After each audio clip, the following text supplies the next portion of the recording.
First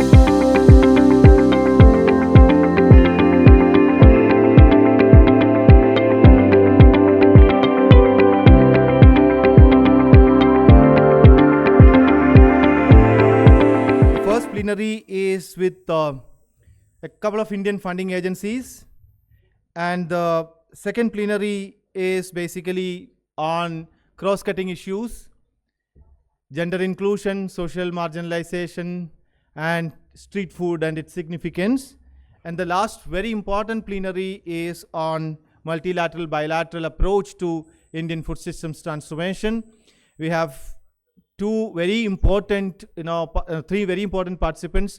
Two of them are ambassadors from Norway and Netherlands, and Christopher Garraway joining the evening. So let's start the first high-level plenary before we break for the parallel sessions. We have today two panelists and one distinguished moderator. We have the moderator, Mr. R. Subramaniam. He is a 1985 batch IAS officer and currently a member of the Center for Research Schemes and Policies, CRISP, Hyderabad, and distinguished Panel India Foundation. Distinguished Fellow at Panel India Foundation. He was involved in redesigning the Mahatma Gandhi National Rural Employment Guarantee Scheme, which we call as MG Narega right now, and led the preparation of National Educational Policy 2020. His career covered the social sector from tribal development, poverty alleviation, education, and established several institutions in the improved program delivery. Let's invite Mr. Subramaniam to the dais with a big clap to him.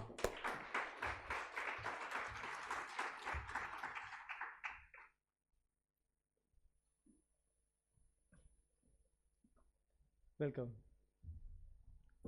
We have Priya Agarwal, who is a senior associate with India Climate Collaborative, which was formed as a cohort of visionary climate philanthropies with goal to build India's climate ecosystem and harness climate philanthropy's potential. The collaborative believes that grant capital can be strategically and swiftly deployed to shape fair, equitable pathways towards achieving India's net zero goals.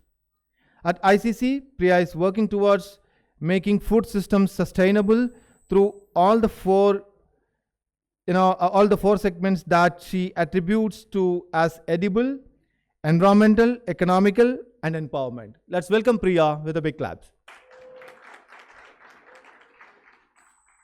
And the second distinguished panelist, we have my friend, Mr. Minhaj Amin, Director, Strategic Operations, Finance and Administration, Agroecology Fund.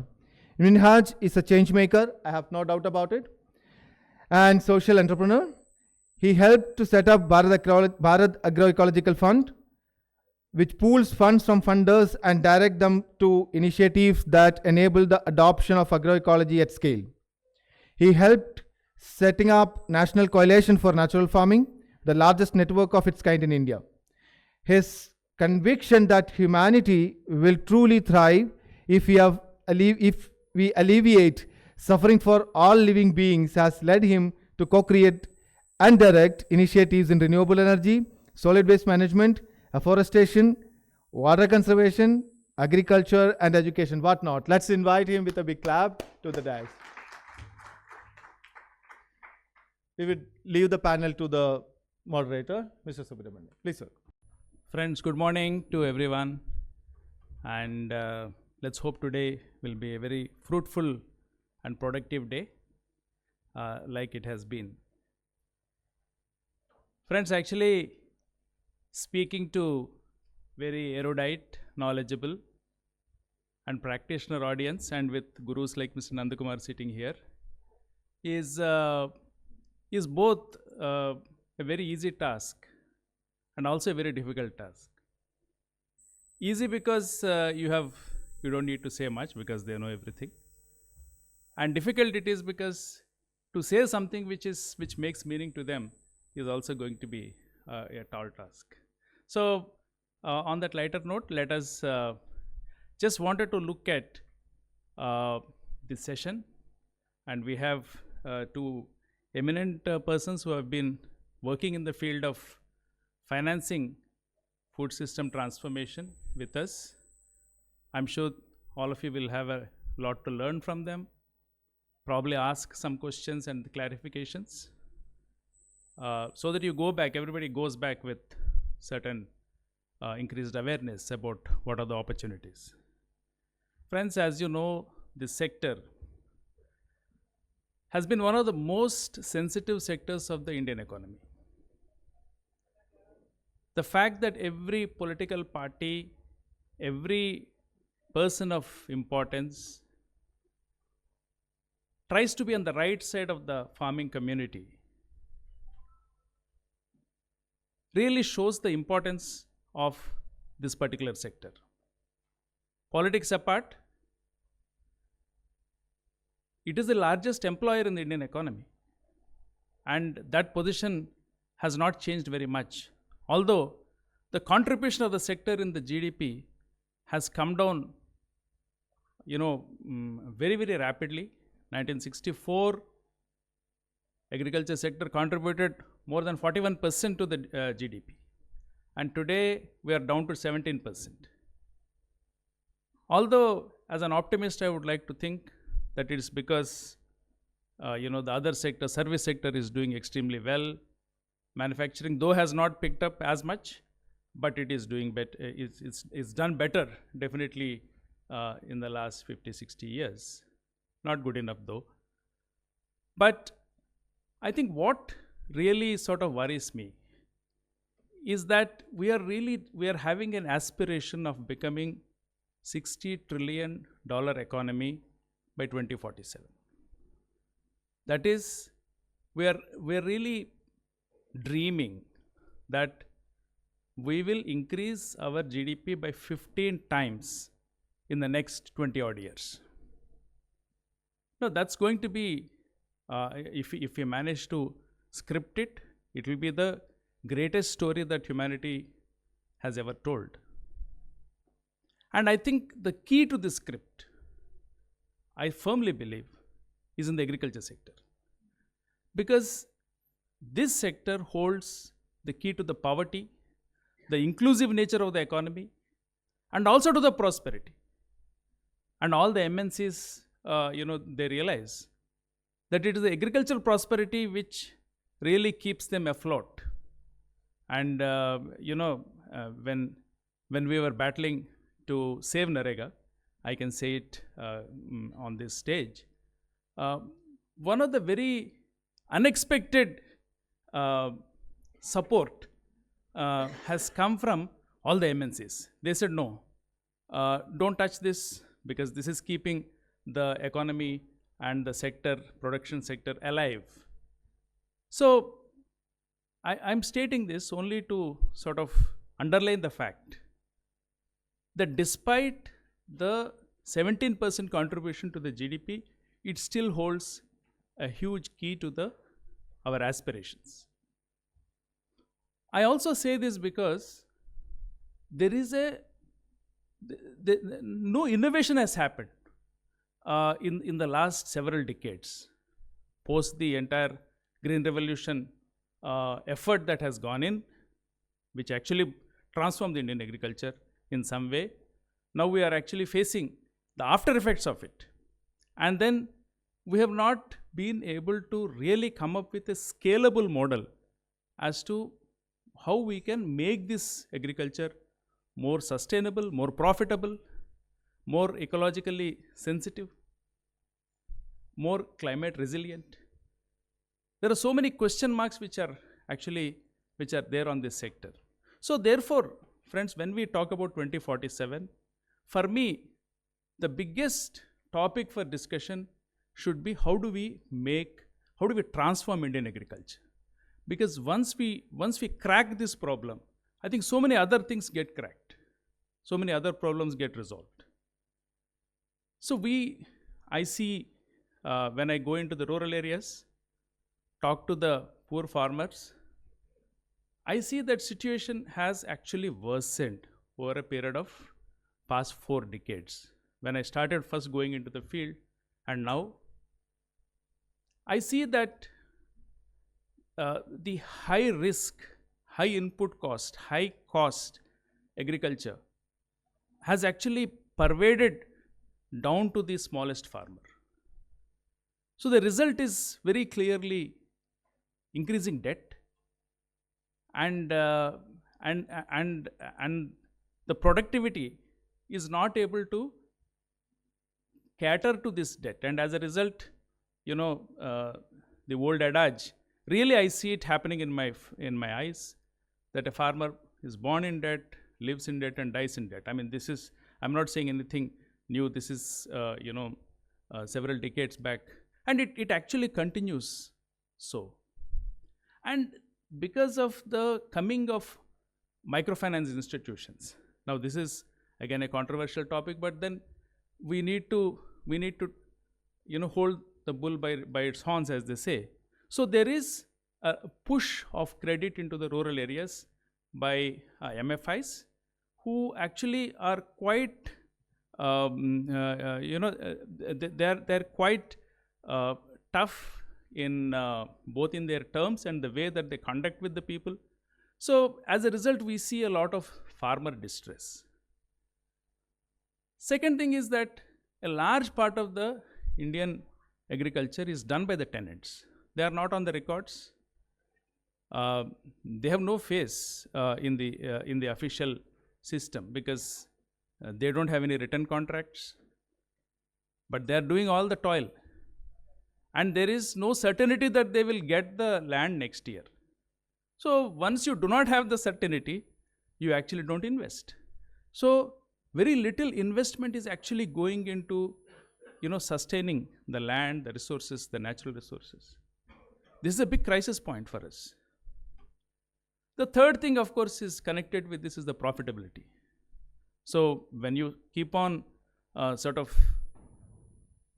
for a high input cost agriculture, making it very, very expensive to cultivate, then obviously your reliance will be on getting more MSP, and so there is agitation for more and more MSP.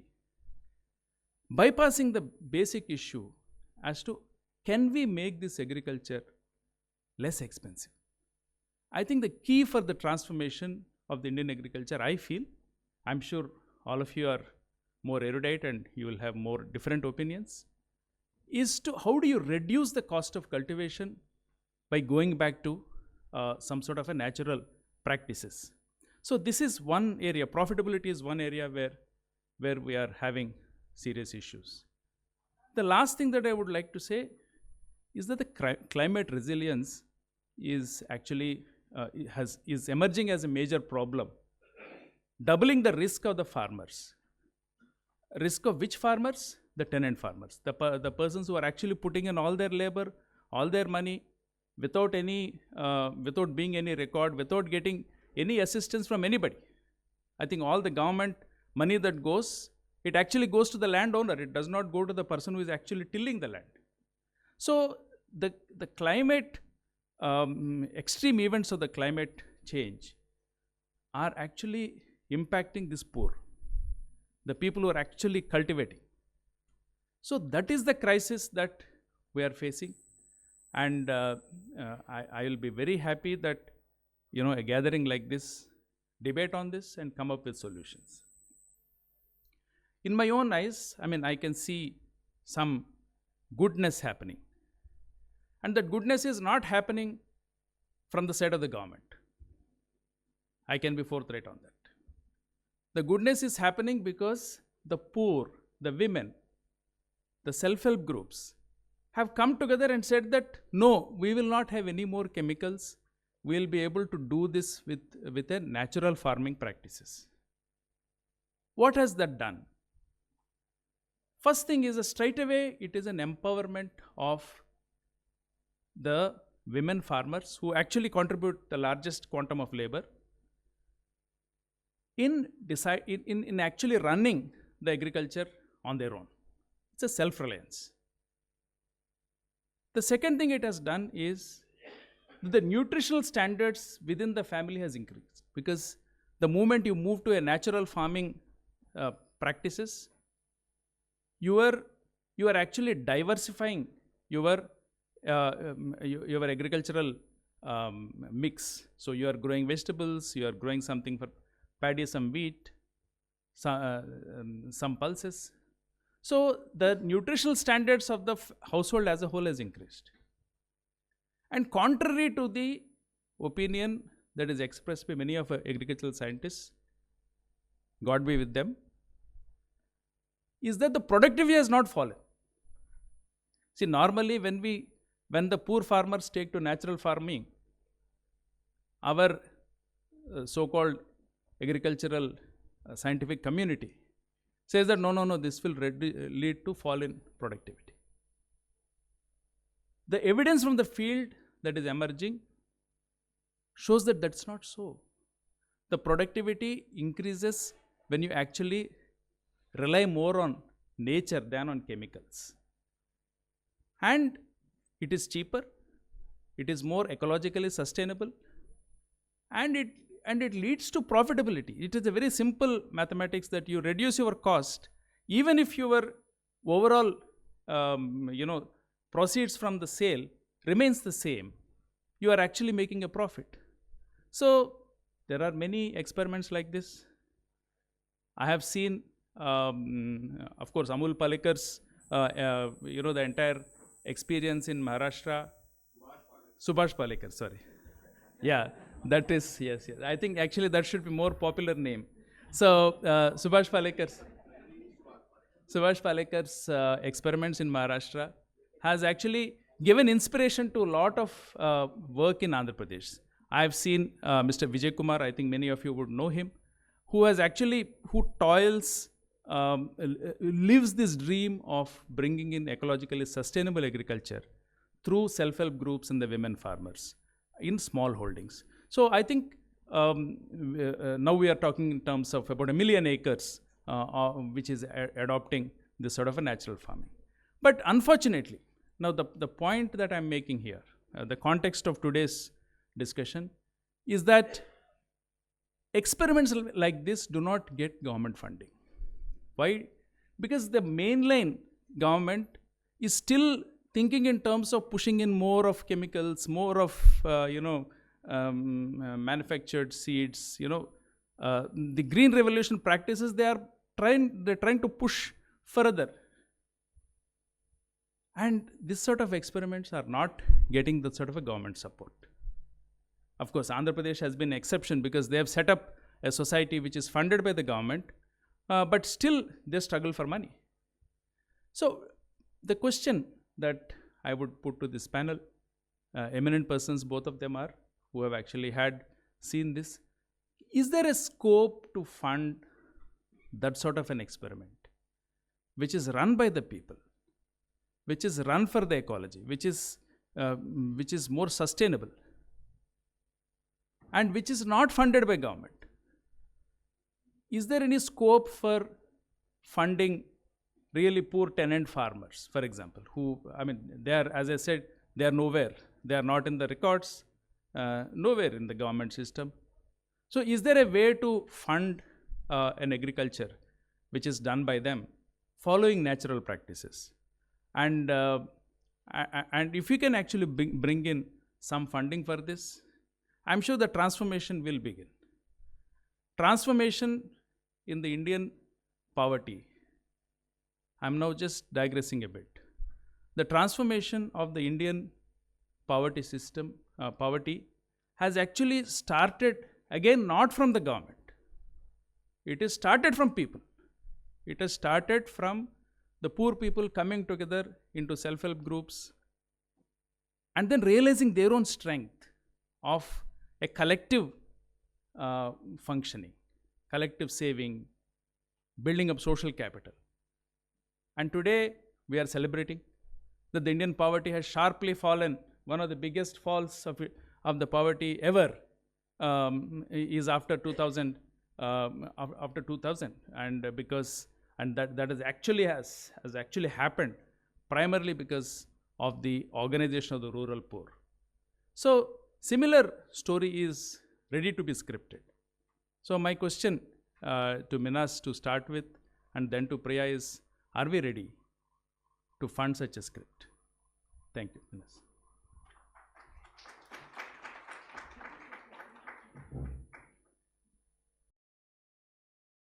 Good morning, everyone. Thank you, Mr. Subramanian, for setting the context. Yes, we want to see what is happening in Andhra Pradesh through the efforts of Mr. Vijay Kumar scale across the country and across the globe. I will start by talking about a little bit about my organization, which is the Agroecology Fund.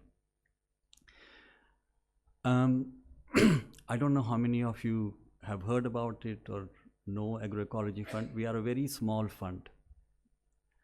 And some of the core principles that drive our funding effort is what Mr. Subramanian laid out, which is, first of all, we believe that the protagonist, the key actor in this transformation is the farmer, farmer-led collectives, farmer movements, and the civil society organizations that help them. So one is, how do we get the decision-making of funding allocation as close to them as possible? Second is, right now, whenever we have philanthropic funding, it comes with this idea of log frames, outcomes, activities, outputs. Theory of change. We want to get away from that as much as possible and see how we can look at trust-based funding. Funding which is determined by the context, by the needs of the communities who are involved in this transformation. So one of the things that we do is we pool funds from different philanthropies, different donor organizations, and then the funding decision is not made by people like us. It's made by a wise group of advisors who come from the ground, from the communities. They determine where is the need on the ground, what is the funding requirement, and then make funding allocations. So Agroecology Fund then decided that decision-making globally by these advisors is still not contextual enough.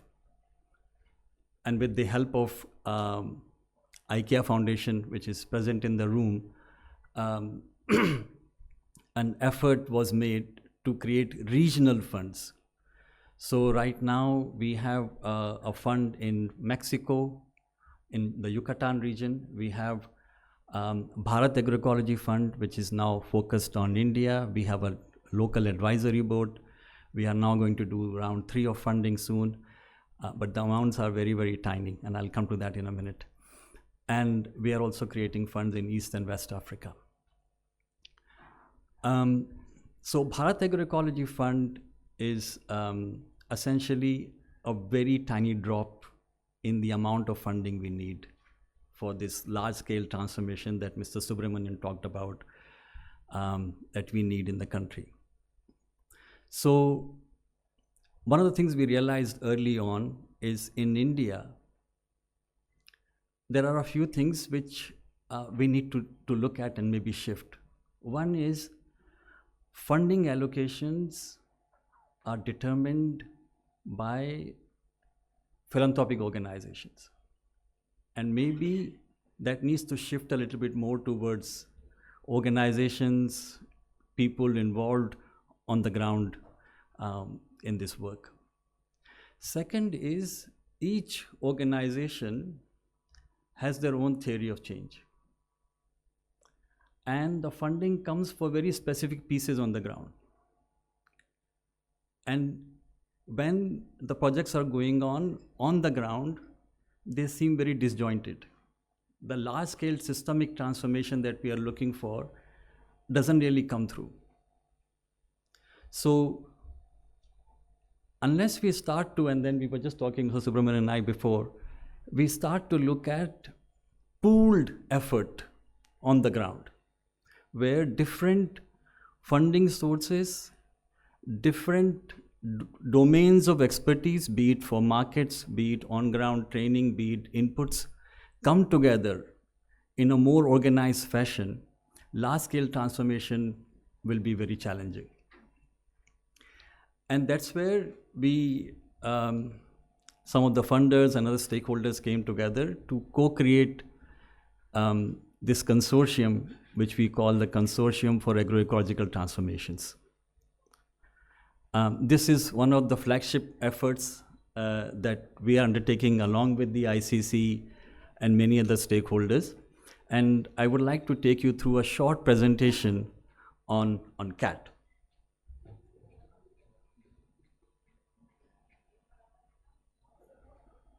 So yesterday I was at the CSE event, the Down to Earth event, with some experts.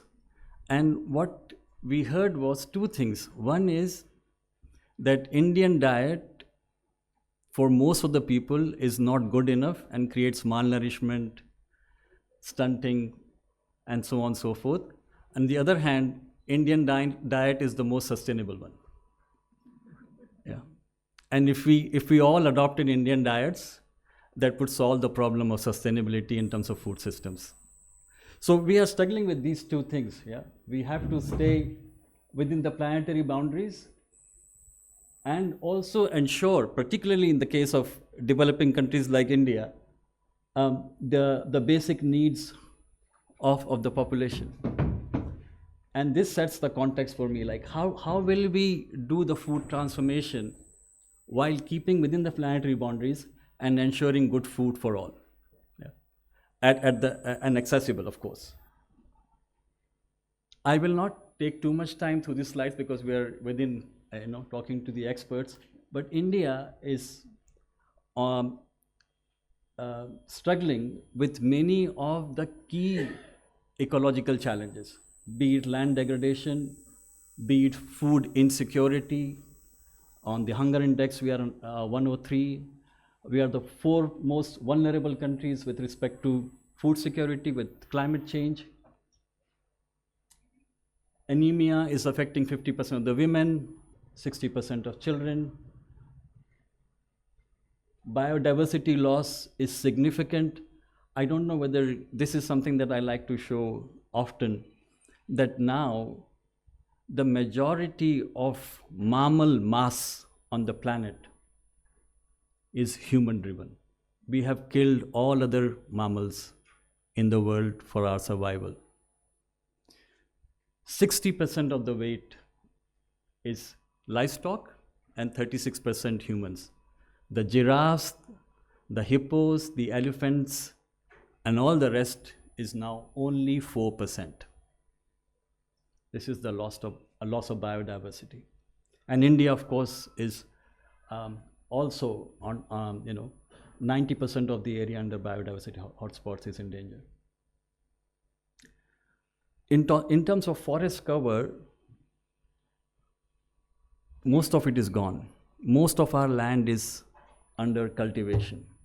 So if we are looking at solving ecological problems on land, without agricultural transformation, it is simply not possible. Agriculture will play a major role in our ecological transformation. Groundwater stress, 54% of the country faces high and extreme water stress, WRI.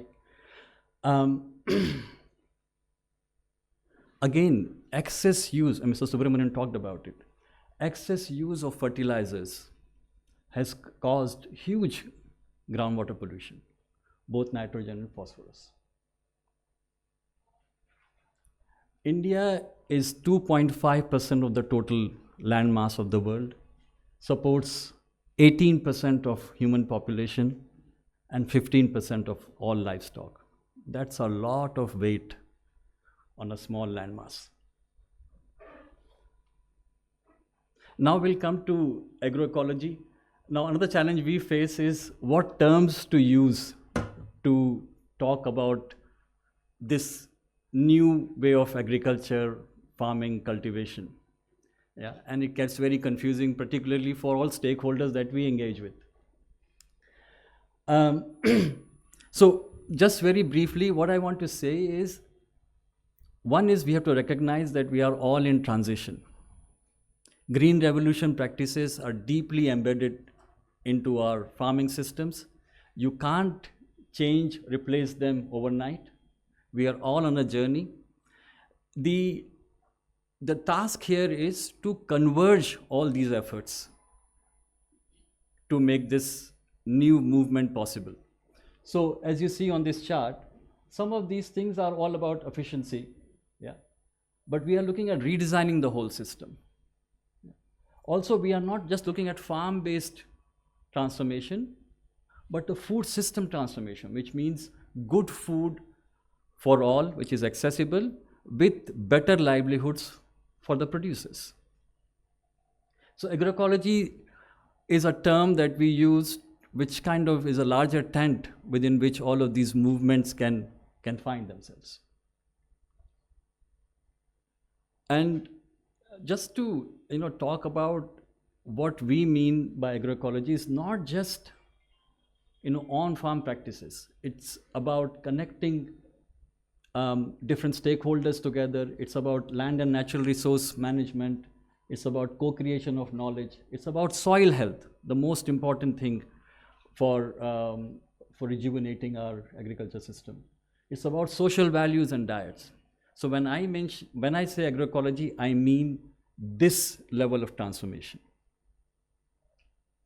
I will not go through all of this, but we think that changing our agricultural practices may address many of our challenges, including this large burden of foreign exchange losses through fertilizer imports and subsidizing them. We talked about CAT already, how it emerged through this effort of raising larger amounts of money for this transition, particularly for civil society who are involved in this work.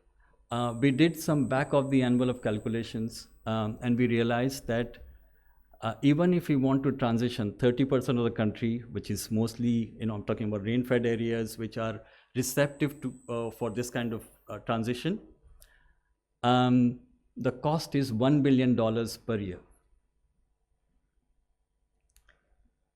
So we will need to look at convergence of different types of money for this work to happen. And that's where the genesis of Consortium for Agroecological Transformations happened. The mission is very simple, to do this transformation at scale. And now I'll talk about something that we believe needs to be looked at when we talk about transformation. See, if the farmer is the key actor here, we need to make sure that the farmer and the farming community gets all the support that they need for them to move towards better agricultural practices. Now, most of us have a lens when we go into the field. Some of us are talking about seeds, some of us are talking about on-farm practices, market linkage, access to low-cost capital, and so on and so forth. And in each geography, maybe there is one or two focus areas that people concentrate on, civil society concentrates on, but not the rest. The farmer needs the entire solution. Yeah, they need access to all of these different things for them to make this very risky transition. It's not an easy thing. It requires more effort, more labor, and it requires this ability to take risk. So to reduce this risk, we need to make sure that we are looking at all different aspects that are required for the farmer to make this transition. So I'll go into that in a little bit more detail. So CAT is only solving for adoption of agroecology and through collaboration. And I realized that collaboration in any group of stakeholders is challenging. So one of our stakeholders gave me a term, at least coordinate our efforts on the ground when we are working together. So the aim is within 10 years to transition at least 30% of the farmer households and maybe learn a little bit from what is happening at RYSS in Andhra Pradesh in terms of scale. And this is the model. So women farmers at the heart of this transition, small and marginal farmers are key, but looking at all different aspects that are required for this thing to happen. So be it support systems, custom hiring centers for small implements, champion farmers, social institutions like HSGs, Panchayat Raj institutions, on-farm training support, access to markets, commons management, and so on and so forth. There is another way of looking at it. We need input systems, on-farm outputs, markets, institutions, including access to capital and landscape level resource management. Another way I just want to make sure that we understand that this is a very complex systems level change. It requires all of these things to happen. Yeah. And we need funding for all of these different aspects. A funder cannot shy away from saying, okay, I just only want to fund seeds or water systems and so on and so forth. And that's why, funders with different focus areas will have to come together for this to happen. So consortium has got a secretariat which involves a few people right now, but we are looking at a larger governance system. Yeah. So we want to bring funders, market players, think tanks, research organizations, and civil society and farmer-based organizations to come together under one platform, look at all of these things, challenges as equal partners. And we are hoping that within the next 6 months, we'll create a governance structure which is very inclusive of all of these stakeholders. They look at this problem together and see how to take it forward. Currently, our focus is to look at some of the innovations in finance and technology, and also figure out at a landscape level, identify landscapes. For us, a landscape is, after doing a few workshops on this with experts, is at least a block, an administrative block, and see how we can bring different stakeholders together to understand the local challenges, led by a local CSO, a group of CSOs if possible, and see what is a plan that will work there in terms of this transformation, and find resources to make that happen. So we're looking at least 10 landscapes in the next 6 months, at least from a design perspective, and see how we can fund them. We're also building a tracker to see, right now we don't know who's doing what. There is so much happening in the country. Can we create a digital system to understand that, and then figure out where are the opportunities for investment, where are the needs for capacity building, and so on. We're also building a funders alliance. And then one most important thing is, how do we measure success? Success cannot be measured in the number of trainings we do or the seeds we distribute, but the outcome in terms of well-being of the community that is growing the food, well-being of the ecological systems, and consumer well-being, better food for all. With that, I'll pause here. I'll ask Priya to give her.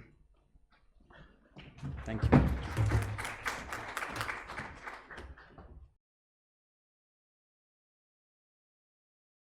So I'll just maybe talk a little about ICC first and what ICC is then doing in the food systems.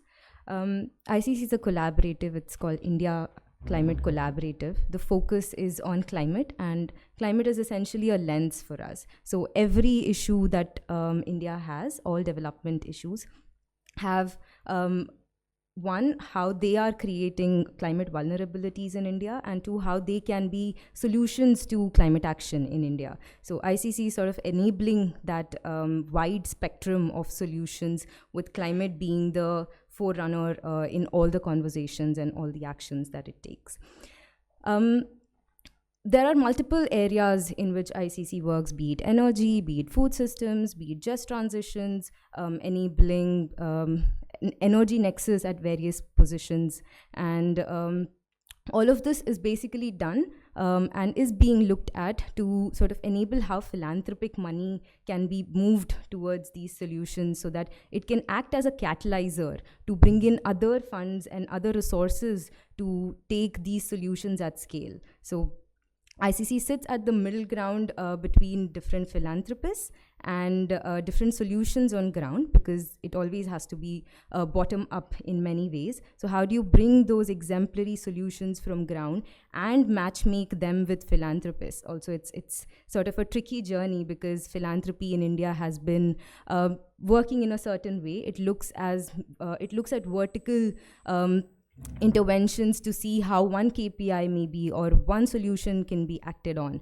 But I think the systems lens is what ICC is looking at, and that's where the wide gamut of things that we look at also become important. And that essentially is important and is manifesting in how CAT has been created and how CAT's ideologies and systems have been sort of thought about, and it sort of also reflects on what ICC is trying to do.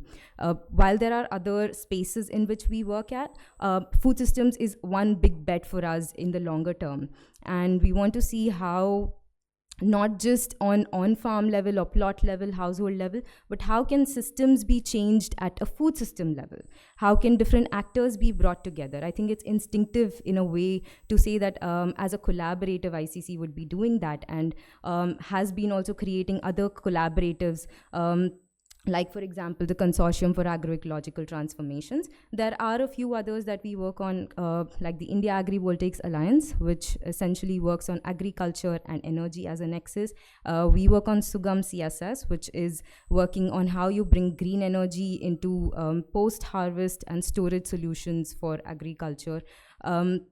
And multiple others. Apart from that, ICC is also looking at curating philanthropic journeys for individual large philanthropies who are HNIs and have loads of money to give away. But how do you sort of curate those journeys to suit India's specific needs? India as a country is very diverse and has its own issues which are different from any other country in the world. So how do you create those India-centric narratives, and how do you get philanthropists, CSRs, and other funders to really look at those nitty-gritties of India's issues and create solutions which suit us? Apart from that, ICC is also working on a platform called the Earth Exponential. It is essentially a platform which enables CSRs to look at climate solutions, which can be around agri, which can be around nature-based solutions, which can be around empowerment, etc. And how do you curate journeys for them also to transition from the way they're currently giving to the way India really needs giving to come in, and look at systems level transformations.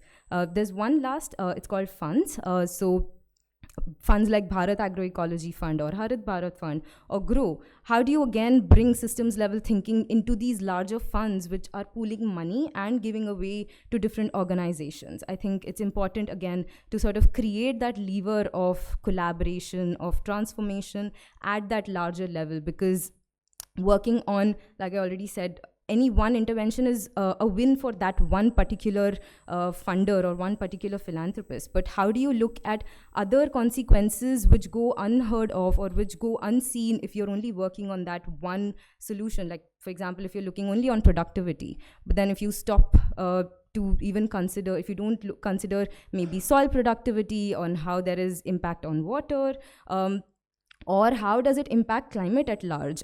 You're missing that opportunity of really working together on all these different issues which also have a need to be worked on. So I think just coming back to now, what are the solutions? ICC has taken a big bet on BAF and CAT as its solutions. And within that, there are again multiple ways of just enabling that change. And it comes in 4 different levers. One is, how do you bring in different actors to sort of understand each other, come to a simple platform of exchange, of learning from people who are on ground, and then also bringing them to a middle ground to sort of just understand what each other's requirements are. Very often CSOs are sort of wondering what would a donor need, and a donor is wondering what solutions can they fund on ground. So how do you bring them together?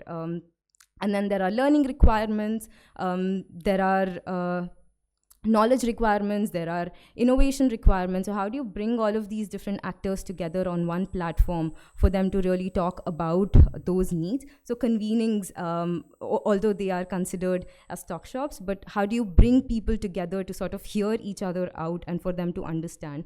And sort of CAT is now enabling that, and that's one of our ways of saying that systemic change can be enabled through people coming together.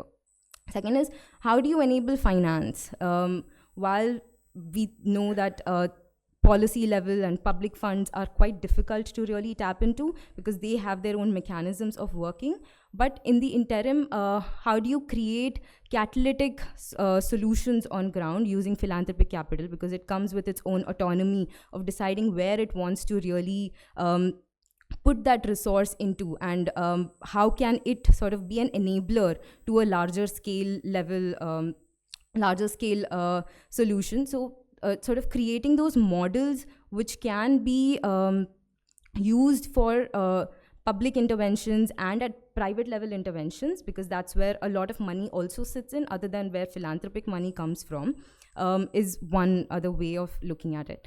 And how do you create public goods, both in terms of resources, in terms of knowledge, and in terms of technological interventions? These public goods, I think, become very important for the ecosystem, where they are available to all, and they basically gather knowledge from a wide gamut of stakeholders, and then bring them to one concise platform, which can then enable use for all. And in some ways, ICC is doing that, and CAT is as well doing that. And then I think all of these sort of sit well into the systems level thinking, although they are as an ecosystem orchestrator that ICC is, and also CAT is in its specific way in which it's working on food systems. These are some of the things that become key, essential levers to sort of enable that change.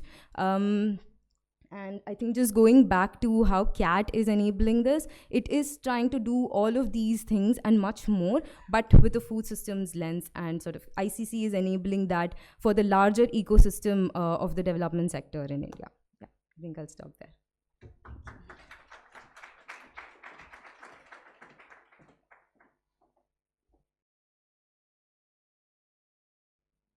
Thanks to both of you. I mean, it was a very very nice way that you traced the entire journey of the CAT.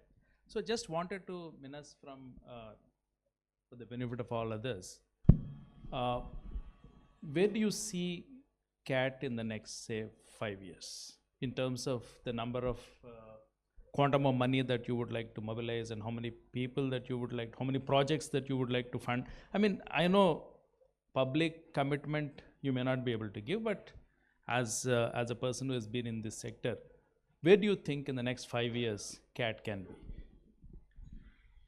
We can all dream, right?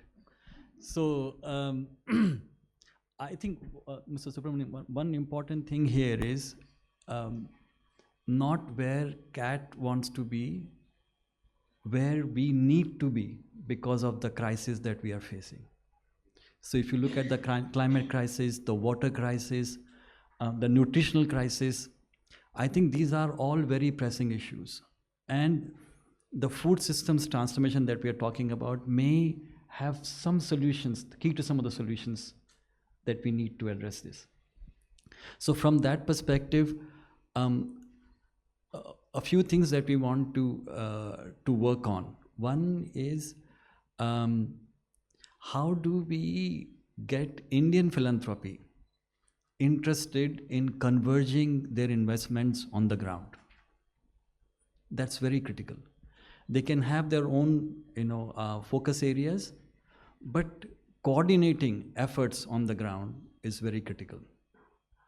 Second important thing is, our civil society organizations sometimes have domains and strongholds. We also need to learn to coordinate better. We all talk about systems, but sometimes only have one leg of the elephant in our arms and think that we can solve the whole system. That approach has to change a little bit. So figuring out CSR money, figuring out coordination on the ground, our hope is in the next few months first at least to understand how landscapes level transformations can take place. What are the key elements in terms of approach, in terms of framework that needs to be put in place? Using existing approaches, TB is developing something, there is an FAO tool, tape tool that we want to use, and then create these frameworks, and then start maybe implementing on those frameworks through civil society organizations. Bring the investment, bring the capacities, and then start figuring out, can these landscapes be transformed? We have some landscapes in mind, but we will need more in terms of diversity to understand the design principles. Once we have a common framework to approach these so-called landscapes, again, for us, a landscape is a minimum, is a block.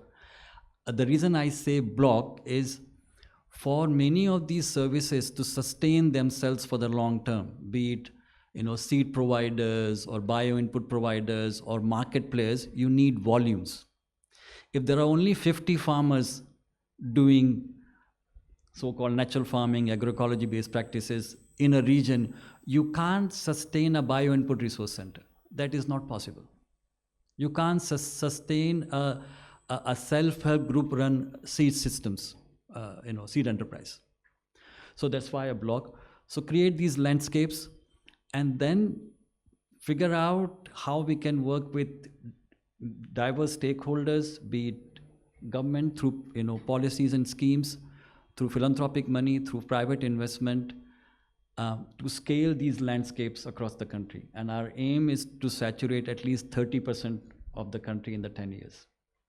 That's, I think that's a very nice target to have, and really Godspeed in that. Priya, just tell us now, you are actually trying to bring philanthropic agencies under one roof, trying to create a fund. Coordination, as Mina says, if not collaboration. It requires a change in the mindset of the philanthropic organizations. They are many philanthropic big spenders. They propagate their own empires, right? So they have their own systems in place. It's almost like an alternative government they run. How do you think we can actually bring a transformation in the way that Indian philanthropists and also CSR funds think and then act? Do you think we will be able to make a mark on that? So, like I said, philanthropies have had a way of operating because they have certain beliefs and they have certain areas that they want to work in. They want to create impact in the communities that they believe are important to them. But I think increasingly they are also open to how change needs to happen at a larger level, because I think it's very visible now from how sort of impact has happened over the past many years. Where just working on one solution in one district or in one village hasn't really created the impact that even philanthropists have wanted to see. It needs to have that effect, the domino effect that they would like to see hasn't happened, because a 2-year grant cannot really change all the problems that a village is looking at. So they are receptive. The change will obviously take longer, I think, because India is also so diverse. There are so many issues, and the vast population that we are dealing with and the challenges that we're dealing with, they are difficult to understand even for people who understand a lot. So for philanthropies, for CSRs who have other things also to deal with, like their day jobs, they also need to sort of create that extra space within their work to sort of understand how they can collaborate. And while talking about systems change is easy, but I think implementing that for enablers as well as for people who are putting in money is difficult. There are landscapes that we're talking about, and that includes a wide gamut of actors. CAT is one. I think WWF is talking about landscapes. IDH is talking about landscapes. FOLU, in fact, is talking about landscapes. So the change is emerging, but and there is possibility of more funding also coming in the near future. While that change has already started, but it will take some time for the gush of money that we are all expecting to come in. And I think that allows us time right now, while this change is happening, to create mechanisms on ground which can absorb that kind of funding in the future. How can you create models which can enable absorption of funding which is transformative, which is system level. By bringing together those different actors is what we have to solve right now. I think enablers like ICC, enablers like BAF are working very hard on getting philanthropists, funders, CSRs to understand that collaboration with multiple other actors, like you talk about the big names who have big monies, how do they look beyond what they are able to do on ground and collaborate with others? While that is one reality, there are also organizations like A.T. Chandra Foundation which don't have their working arms and legs on ground. So how do you get these bigger philanthropists who have their foundations working on ground to also collaborate with them to create that extra change which is possible by just bringing that money together and not duplicating it? So I think that's the future where we're looking at, and funding will increase. But I think in the interim, we all as people who are looking from a ground up position, we have to just enable those mechanisms as well on ground. Yeah. Thank you. So, Minas, just wanted to ask, this BAF, of course, is a regional chapter. I mean, you have a global presence.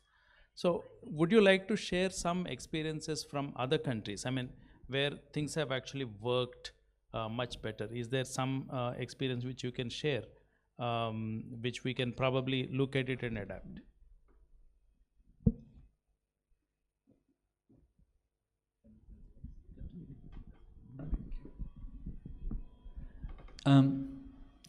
It's interesting you asked this. So agroecology work is quite dominant in South America. There is a lot of work going on in Africa. But guess who they are looking to for inspiration? India. If you look at large-scale transformation work, particularly built on social infrastructure.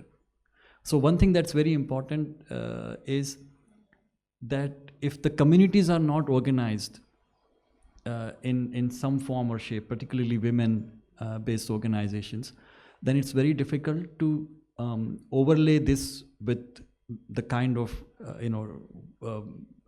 transition we are talking about, the shift we are talking about. So, Sir talked about Manrega. Mr. Vijay Kumar, many others were involved in building this self-help group movement in India. There are many challenges with it, but it gives you a very good platform to work on agriculture. So that is one. Secondly, also, if you look at, if you look beyond the pockets of success. So one thing I talked to one of our colleagues here in the room about champion farmers. I think champion farmers and their impact will be limited unless there is a social cohesion for transformation. So you see these success, pockets of success all over the world, Africa, South America, and so on and so forth. In India, what Mr. Vijay Kumar managed to do has been very significant in bringing the spotlight onto natural farming agroecological practices. That's why there is a lot of hope from India to lead this movement. And also, I don't know whether many of you know this, the largest research center on agroecology is now in India, in Andhra Pradesh, funded by GIZ.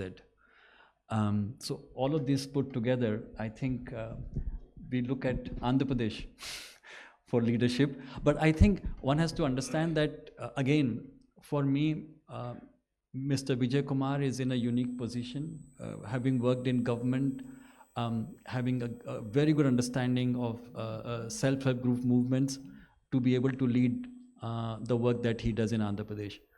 I think we will not be so lucky to have such unique contexts in the rest of the country. So we'll have to look at other models, particularly led by civil society, ground-up movements to help build this. Absolutely. I know a number of civil society organizations who really sort of put, spend whole lifetime on ecologically sustainable agriculture among the farmers. So my question to you, Priya, is suppose if there is a CSO like this, I mean, many of them are sitting here. If they want to do something, big, let us say, and if they approach for funding, uh, normally what is the timeline that is taken to consider and fund a project? Suppose, I'm assuming that the project is excellent, it's viable. So what is the general timeline for sanction of a project?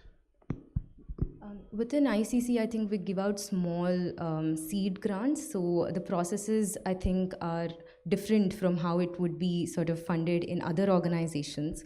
ICC is currently giving out grants, but I think it's increasingly moving towards an advisory role that it wants to take up with funders and philanthropists and guide them to sort of move around their grants, move around their strategy that aligns with climate change and that aligns with an India-centric story. But a timeline to think of, I wouldn't be able to sort of pinpoint as to what it would be. It depends many a times on what kind of relationships CSOs have been able to build up with wider stakeholders within the ecosystem, also with funders. But some change that I have personally seen is ICC hand-holding organizations to sort of meet the requirements of a donor, but not really kowtow to what the donor only sees, but also try to bring the donor to a place where they are able to understand what kind of value is a solution that the CSO is able to bring. So it's a matchmaking process, and that might sometimes take time.